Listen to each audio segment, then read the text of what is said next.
Hi friends, स्वागत है आप सभी का एक नया वीडियो है। और इस वीडियो में हम लोग बात करने वाले हैं टाटा स्टील की तरफ से बहुत बड़ी भर्ती निकल करके आई है। खास करके अगर आप भी टाटा स्टील में परमानेंट जॉब पाना चाहते हैं, जी हाँ, कोई टेम्प्रोरी नहीं, कोई कॉन्ट्रैक्ट में नहीं, एकदम पूरी तरीके से परमानेंट जॉब यहां पर निकल करके आई है। टाटा स्टील की एक ब्रांच है TSDPL, जी हाँ, TSDPL, Tata steel downstream product limited 2022 की। ये अगर प्राइवेट में बात करेंगे तो टाटा स्टील एक गवर्नमेंट से ज़्यादा फैसिलिटी देती है, ये आप सभी को पता है, और प्राइवेट में सबसे बेस्ट है ये। अगर स्टील इंडस्ट्री की बात की जाए तो वहाँ पर टाटा का मुकाबला कोई नहीं कर सकता। और यहाँ पर आपको परमानेंट जूनियर एसोसिएट 1A बनने का मौका दिया जा रहा है। मतलब जूनियर एसोसिएट का एक पोस्ट यहाँ पर निकाला गया, एक नहीं बहुत सारा पोस्ट है। इसमें ये पद आपको मिलेगा, सीट बहुत सारी है, ये पद आपको मिलेगा जूनियर एसोसिएट का, जिसको 1A नाम दिया गया है। अब इस पद पे जाने के लिए आपको क्या एजुकेशन चाहिए, एक्सपीरियंस कितना होना चाहिए, वो भी मैं बताऊंगा। फ्रेशर कैसे अप्लाई करेंगे वो भी मैं बात कर लूंगा। आवेदन कैसे करना है, सिलेक्शन प्रोसेस कैसे होने वाला, क्या क्या डॉक्यूमेंट लगेगा, और अगर एक्सपीरियंस है तो वो किस फील्ड में होना चाहिए वो भी मैं बात कर लूंगा। वीडियो को एकदम ध्यान से देखिएगा, समझने की कोशिश कीजिए। एजुकेशन की बात करेंगे तो बेसिक एजुकेशन ITI या डिप्लोमा, दोनों में से कोई भी एक है तो वो भी चल जाएगा। अगर नन ITI वाले भी हैं तो वो भी चल जाएगा, जी हाँ, नन ITI भी अगर आपका है, नॉर्मल है अगर, तो भी यहाँ पर चल जाएगा। ये चीज़ ध्यान दीजिएगा। अब आपको समझ में आ गया होगा। एजुकेशन फॉर्म चालू की बात करेंगे तो स्टार्ट डेट 27 अक्टूबर से फॉर्म चालू हो चुका है। कुछ कारण था जिस वजह से मैं इस पर वीडियो नहीं बना पा रहा था, लेकिन 5 नवंबर तक आपको डेट दिया गया। मतलब काफ़ी कम समय है, 4 दिन उधर और 5 दिन इधर, लगभग 10 दिन का आपके पास में समय दिया गया है। 5 नवंबर तक आप ऑफलाइन फॉर्म को भरेंगे। अब फॉर्म भरने का भी वीडियो मेरा इस वीडियो में कंटिन्यू बने रहिएगा। मैं फॉर्म भी दिखा दूंगा, भरना कैसे है A to Z उसमें दिया गया है, स्टेप बाय स्टेप मैं दिखा दूंगा। आगे बात करेंगे एजुकेशन, एज और पोस्ट। देखिए ये बहुत इंपॉर्टेंट है, ये बहुत समझिएगा ध्यान से। देखिए कैटेगरी वाइज अगर मैं बात करूंगा तो कॉन्ट्रैक्ट इन TSDPL, इसका मतलब ये होता है कि अगर आपने Tata steel downstream product limited में कॉन्ट्रैक्ट में काम किया हुआ है 2019, जी हाँ, अगर आपने 2019 तक काम किया हुआ है यहाँ पर, अगर आपने TSDPL में, तो आप यहाँ पर आवेदन कर सकते हैं कॉन्ट्रैक्ट में। कोई जरूरी नहीं है कि आप परमानेंट एम्प्लॉय थे, क्या थे, नहीं, तो उससे मतलब नहीं है। कॉन्ट्रैक्ट में अगर आपने काम किया हुआ और एज आपका कितना भी हो, कोई दिक्कत नहीं है, एज में कोई कट ऑफ नहीं है, एज कितना भी हो चल जाएगा। अगर आपका डिप्लोमा रहा होगा, ठीक है, अगर आपने यहाँ पर TSDPL में काम किया और उसके साथ ही साथ आपका डिप्लोमा है और 2 साल का अगर आपने एक्सपीरियंस रखा हुआ है तो आप आवेदन कर सकते हैं, डिप्लोमा वाले। अगर ITI वाले की बात करेंगे तो अगर ITI आपने किया हुआ किसी भी ट्रेड से और आपने यहाँ पर TSDPL में 2 साल अगर काम किया है तो भी आप आवेदन कर सकते हैं कॉन्ट्रैक्ट में। और अगर नन ITI वाले की बात करेंगे, जिनके पास ITI वगैरह का सर्टिफिकेट नहीं है, अगर वो 3 साल, जी हाँ, अगर इसमें कॉन्ट्रैक्ट में TSDPL में 3 साल अगर आपने काम किया हुआ है तो भी आप इसमें परमानेंट के लिए आवेदन दे सकते हैं। ये समझ में आ गया होगा अभी तक। अब देखिए ये आपको कॉन्ट्रैक्ट वाले का काम खत्म हो गया।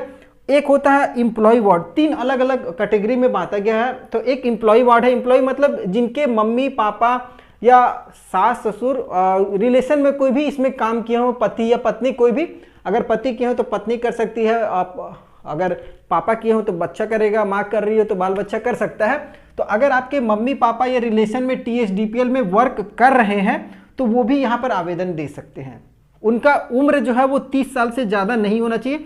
अब ये 30 साल कब कंप्लीट होना चाहिए, तो फॉर्म निकलने का डेट 27 अक्टूबर 2022 को आपका 30 साल से ज़्यादा नहीं होना चाहिए। अगर आपका 30 साल से ज़्यादा है तो फिर आवेदन नहीं कर सकते, 30 साल होना चाहिए। एजुकेशन समझिएगा, यहाँ पर अगर आप डिप्लोमा किए हुए हैं तो भी आप आवेदन कर सकते हैं, ITI किए हुए हैं तो भी आप आवेदन कर सकते हैं, फिर या फिर अगर AITT all India trade test एक होता है, अगर आप उसको भी किए हुए हैं तो भी आप आवेदन कर सकते हैं। एक्सपीरियंस का ज़रूरत यहाँ पर नहीं है, मतलब एम्प्लॉय वार्ड जो है उनके लिए एक्सपीरियंस नहीं मांगा गया है। एक्सपीरियंस आप फ्रेशर हैं तो भी आवेदन कर सकते हैं। अब अदर कैंडिडेट, अब मान लीजिए ना तो आप TSDPL में कभी काम किए हुए हैं, ना आपके मम्मी पापा इसमें हैं, आप जनरल कैंडिडेट हैं हमारे जैसे बहुत सारे ऐसे बंदे हैं तो जिनका डिप्लोमा अगर कंप्लीट है और उसके साथ साथ 3 साल का एक्सपीरियंस है अगर आपके पास में स्टील इंडस्ट्री का, अब वो किस किस फील्ड में होना चाहिए वो देख लीजिए।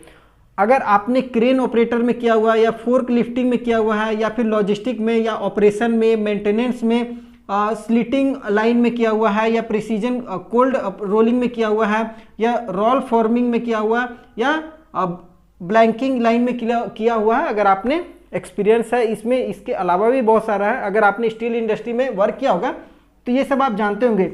अगर वहाँ पर आपका 3 साल का एक्सपीरियंस है तो डिप्लोमा है तो आप आवेदन कर सकते हैं। अगर मान लीजिए डिप्लोमा नहीं है, ITI ही है, आप ITI में 4 साल का एक्सपीरियंस आपके पास होना चाहिए। अगर आपके पास 4 साल का एक्सपीरियंस है किसी भी इंडस्ट्री का हो वो चलेगा, आप इसमें आवेदन कर सकते हैं। अगर वो भी नहीं है, अगर ऑल इंडिया ट्रेड टेस्ट भी आपने दिया हुआ 4 साल का एक्सपीरियंस रखे हैं तो भी आप यहाँ पर आवेदन कर सकते हैं।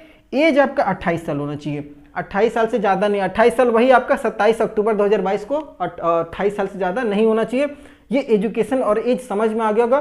भर्ती प्रक्रिया ध्यान से समझिएगा। पहला आपका फॉर्म भरिएगा ऑफलाइन के माध्यम से, ऑफलाइन होगा, उसके बाद एक आपका स्क्रूटनी होती है, एक्सपीरियंस वगैरह सारा कुछ चेक किया जाएगा कि आप एलिजिबल हैं या नहीं है, पहले आपको छांट करके हटा दिया जाएगा। रिटन एग्जाम उन्हीं का होगा जो पूरा तरीके से सूटेबल हो जाएंगे, कंपनी को लग जाएगा कि हाँ ये बंदा आगे जाने के लिए है, तभी आपका रिटन एग्जाम होगा। रिटन एग्जाम आपका जो भी आप ईमेल आईडी या कॉन्टैक्ट नंबर वगैरह देंगे उस पर आपका एडमिट कार्ड भेजा जाएगा। वहाँ आपको रिटन एग्जाम का डेट और किस जगह पे होगा वो आपको बता दिया जाएगा। रिटन एग्जाम होगा, उसके बाद एक पर्सनल छोटा सा इंटरव्यू हो जाता है। अगर इंटरव्यू और रिटन एग्जाम पास करते हैं तब आपका एक मेडिकल होता है। मेडिकल थोड़ा सा डिटेल में होता है क्योंकि आपको टाटा स्टील की सारी फैसिलिटी मिलेगी और सारा कुछ चेक होता है, तो फैसिलिटी तो पूछिए मत, क्वार्टर रहना सब कुछ अवेलेबल है, 24 घंटे बिजली पानी सब मिलता है। आवेदन आपको मैं बताया हूँ ऑफलाइन होगा। ये इसका वेबसाइट है career@tsdpl.in या फिर career@tsdpl पे आप जाकर के फॉर्म को डाउनलोड कर सकते हैं, या फिर मेरे टेलीग्राम चैनल पे उसका लिंक दिया हुआ है, वहाँ से भी आप फॉर्म को डाउनलोड कर लेंगे। डाउनलोड करने के बाद फॉर्म को भर करके और आप TSDPL का CR प्लांट में या फिर 12 या डीमैग यूनिट में जा करके वहाँ पर ऑफलाइन हैंड टू हैंड जमा कर सकते हैं और भेजने वगैरह का कोई ज़रूरत नहीं है, आपको हैंड टू हैंड जमा करना है। डॉक्यूमेंट क्या क्या लगाना है उसके साथ, आधार कार्ड लगा दीजिए, एजुकेशन जैसे आपका 10th का मार्कशीट, डिप्लोमा है तो डिप्लोमा और एक्सपीरियंस का आपका सर्टिफिकेट लगा करके ये सब जा करके वहाँ पर जमा कर दीजिए। तो ये पूरी भर्ती प्रक्रिया आपको समझ में आ गई होगी। आगे ध्यान दीजिएगा फॉर्म को भरना कैसे है वो मैं स्टेप बाय स्टेप आपको दिखा देता हूँ। तो यहाँ पर देखिएगा फ्रेंड्स, यही आपका फॉर्म है। इसी फॉर्म को आप मेरे टेलीग्राम चैनल से डाउनलोड कर सकते हैं या फिर ऑफिशियल वेबसाइट से, वहाँ से भी डाउनलोड कर लीजिएगा। तो इस फॉर्म को प्रिंट करा करके अच्छे तरीके से, या फिर आप टाइप करवाना है तो टाइप भी करवा लीजिएगा। टाइप करवा करके उसके बाद नेम ऑफ एप्लीकेंट में आप अपना नाम लिख दीजिएगा, जो भी आपका नाम हो।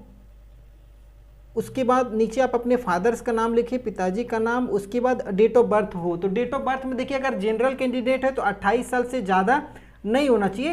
ये सब चीज़ें थोड़ा सा ध्यान से देख लीजिएगा, 28 साल से ज़्यादा नहीं होना चाहिए। उसके बाद आधार कार्ड का नंबर यहाँ पर आप डाल दीजिए, जो भी है आपका आधार कार्ड का नंबर डालने के बाद यहाँ पर जेंडर में आपको टिक मारना है, मेल फीमेल आप अपने अनुसार टिक मार लीजिएगा। कैटेगरी में ध्यान दीजिएगा, SC ST को ही केवल छूट मिलेगी, अदर को कोई छूट नहीं है। तो आप अदर में जैसे जनरल OBC है तो यहाँ पर अदर में टिक मार दीजिए। फ़ोन नंबर अगर आपके पास में है ईमेल आपका तो वो डाल दीजिए, जो भी आपका मोबाइल नंबर वगैरह हो वो डालने के बाद आप एक ईमेल ID जो भी आपके पास में हो आप यहाँ पर उसको डाल दीजिए। ईमेल ID को ध्यान से डालिएगा क्योंकि इसी पे ही आपका एडमिट कार्ड वगैरह भेजा जाएगा। प्रेजेंट एड्रेस में जो भी आपका अभी जहाँ पर अभी आप रहते हैं वो एड्रेस यहाँ पर पूरा डाल दीजिए पोस्ट ऑफिस के साथ। जो भी आपका पोस्ट ऑफिस हो, स्टेट हो, जिला हो, वो आप अपना यहाँ पर डाल दीजिएगा। अगर परमानेंट एड्रेस भी है तो ये एड्रेस को भी, अगर दोनों सेम है तो वो एड्रेस को यहाँ पर भरिएगा, डू डाई नहीं करना है, भर लीजिएगा अच्छी तरीके से। उसके बाद एजुकेशन क्वालिफिकेशन में देखिए सबसे पहले यहाँ पर ऊपर में आपको सब दिया हो, नॉन मैट्रिक वाले भी दे सकते हैं, मैट्रिक वाले भी हैं, ITI भी है, डिप्लोमा भी है, ग्रेजुएट भी है, पोस्ट ग्रेजुएट भी है। तो जनरली यहाँ पर ITI, diploma, matric, non matric वाले आवेदन कर सकते हैं। अगर आपके पास एक्सपीरियंस है नॉन मैट्रिक वाले 3 साल का तो आप यहाँ पर दे सकते हैं, या फिर 4 साल का। तो जैसे मैं मैट्रिक पहले दे देता हूँ, ईयर ऑफ पासिंग, तो किस ईयर आपने मैट्रिक पास आउट किया है वो आपको यहाँ पर बता देना होगा। तो आप ईयर पासिंग, यहाँ पर देखिए ईयर ऑफ पासिंग लिखा है तो मैट्रिक के सामने लिखिएगा। फिर उसके बाद डिसिप्लिन, इफ़ एनी, अगर कोई डिसिप्लिन वगैरह है तो नहीं, तो यहाँ पर ऑल सब्जेक्ट होता है तो इसको ऑल सब्जेक्ट यहाँ पर मैं कर दिया। मार्क्स ऑब्टेंड या परसेंटेज, तो यहाँ पर मार्क्स आपका या परसेंटेज जो भी हो आप यहाँ पर लिख दीजिएगा। तो जैसे मैं यहाँ पर परसेंटेज लिख देता हूँ सीधा सीधी कि मेरा जो भी परसेंटेज है वो लिख दिया।